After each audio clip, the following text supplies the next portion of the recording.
Eles dizem que a lealdade de um cão não conhece limites, mas o que aconteceu no Japão desafiou as leis da própria ciência. Um Border Collie, conhecido por sua inteligência extraordinária, não apenas sentiu, ele reconheceu seu dono meses após o falecimento. O que parecia ser apenas o luto de um animal se transformou em um fenômeno que deixou os maiores cientistas do país sem respostas. Prepare-se para conhecer a história que prova que o amor pode romper a barreira entre os dois mundos. Essa história é de arrepiar, não é? Se você acredita que a conexão entre humanos e animais é eterna, já deixe o seu like agora mesmo. E para não perder nenhum mistério como este, inscreva-se no canal e ative o sininho. Queremos saber a sua opinião. Comente aqui embaixo qual parte dessa história mais chocou você. Vamos debater esse mistério juntos. A história começa em uma pequena cidade próxima a Kyoto, onde um homem chamado Takeshi Yamamoto vivia tranquilamente com seu companheiro inseparável, um Border Collie de pelagem preta e branca chamado Hiro.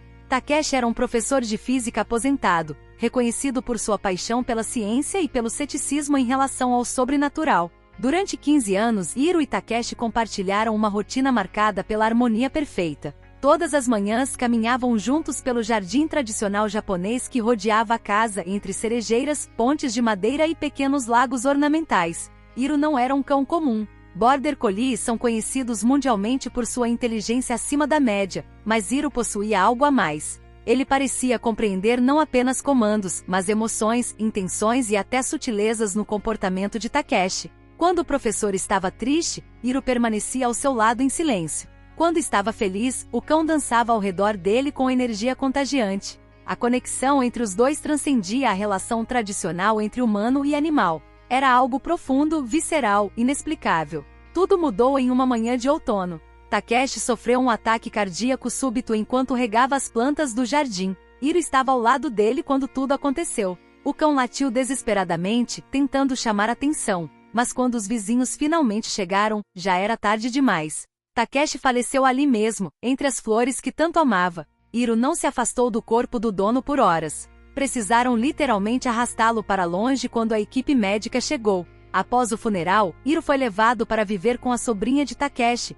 uma jovem chamada Yuki, que morava na mesma cidade. Yuki sempre teve carinho pelo tio e pelo cão, mas logo percebeu que algo estava profundamente errado com Hiro. O animal, antes vibrante e cheio de vida, tornou-se apático. Recusava-se a comer, passava horas deitado olhando para o nada e, em diversas ocasiões, chorava baixinho, um som agudo e dilacerante que partia o coração de qualquer um que escutasse. Mas o comportamento mais perturbador de Hiro começou cerca de 3 semanas após a morte de Takeshi. Todas as noites, pontualmente às 10 horas, o cão levantava-se abruptamente. Corria até a porta de entrada da casa de Yuki e começava a latir e abanar o rabo freneticamente. Ele pulava, girava, exibia todos os sinais de reconhecimento e alegria extrema, como se alguém extremamente querido tivesse acabado de chegar. Mas não havia ninguém ali, absolutamente ninguém. Yuki inicialmente acreditou que fosse apenas parte do processo de luto do animal. Consultou veterinários que sugeriram ansiedade de separação e recomendaram medicamentos e terapias comportamentais.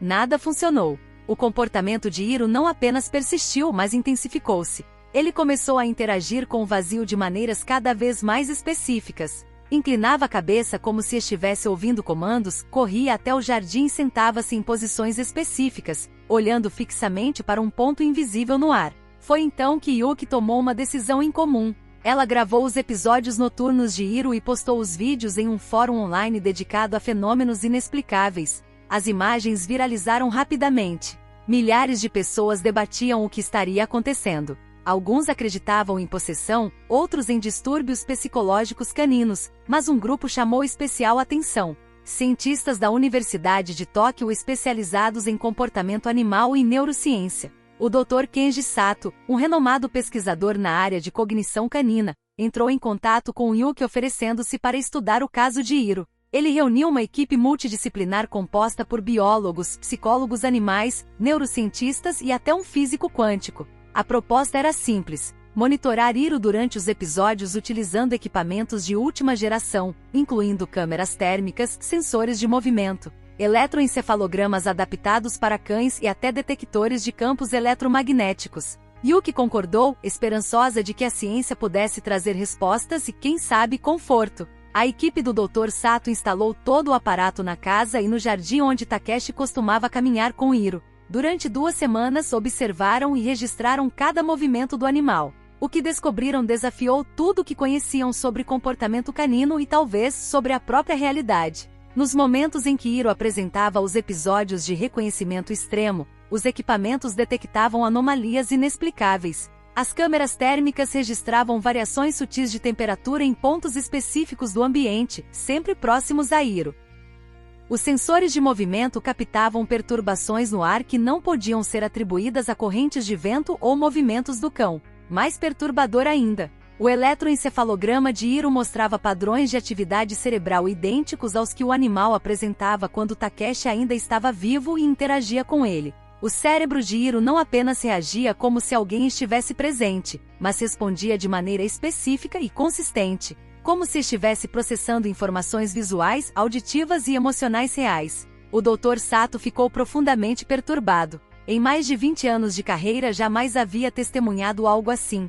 Os dados sugeriam que Hiro não estava apenas imaginando ou recordando Takeshi. O cão estava interagindo com algo. A equipe decidiu expandir a investigação. Trouxeram médios e sensitivos, não como fonte principal de informação, mas como elemento adicional de observação. Uma médium chamada Akiko, conhecida por trabalhar com casos de luto, foi convidada a visitar o local durante um dos episódios de Hiro. O que aconteceu naquela noite permanece como um dos momentos mais desconcertantes de toda a investigação.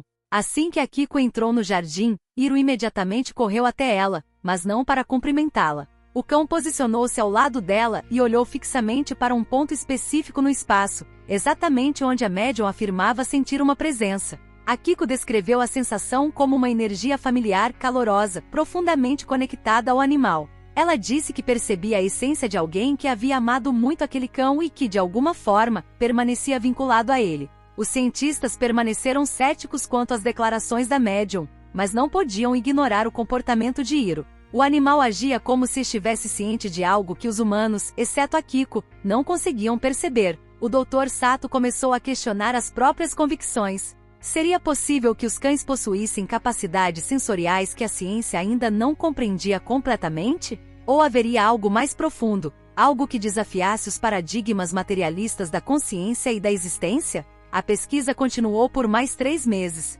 Durante esse período, Hiro manteve o comportamento consistente. Sempre no mesmo horário, sempre com as mesmas reações, sempre direcionado ao mesmo espaço vazio. A equipe tentou diversas abordagens para descartar explicações convencionais. Testaram se Hiro poderia estar reagindo a sons imperceptíveis aos ouvidos humanos, a odores residuais no ambiente, a padrões de luz ou sombra. Todas as hipóteses foram metodicamente eliminadas. O que permaneceu foi um mistério irredutível. Hiro estava indubitavelmente reagindo a algo real para ele, algo que os instrumentos científicos apenas tangenciavam, mas não conseguiam capturar completamente. O Dr. Sato publicou um artigo científico sobre o caso, tomando cuidado extremo com a linguagem e evitando conclusões sensacionalistas. Ele descreveu as observações, apresentou os dados e terminou o texto com uma declaração rara no mundo científico. Admitiu que não tinha respostas definitivas. O artigo gerou debates acalorados na comunidade científica internacional.